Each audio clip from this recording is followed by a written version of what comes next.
How to support low achievers. Successful learners or high performers delight their teachers.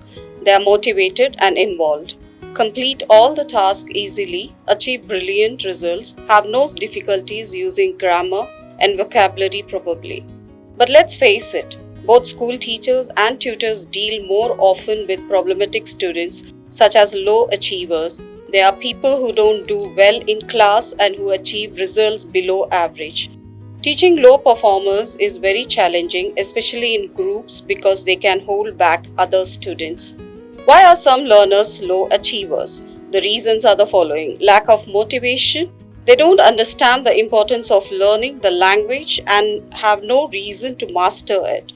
Poor results in other subjects. They are convinced that they will fail in learning the subjects. Bad results. Previously, they have learned badly before and have lots of gaps which make it very difficult to catch up with the group.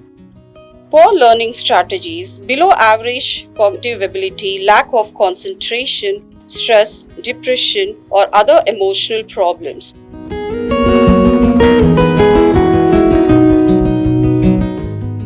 Why are some learners low achievers? The reason are the following. Everyone can succeed with the right support, but sometimes figuring out what type of support a kid needs is a bit of a journey. The best thing that you can do is to work with the parents and the students and be willing to listen and to observe before you can figure out which strategy is most appropriate. You have to determine if the student has to lack ability to access the content because they have a gap in previous knowledge or have a different learning style, a learning disability that is creating an obstacle, a need for emotional support, etc. If you allow them to, most people will tell them that's on their heart, and when kids know that adults care, they usually open up and will begin to identify and communicate their needs. Let them know from the beginning that you are there to support and to help them identify their needs for support so that they can become their own advocate going forward.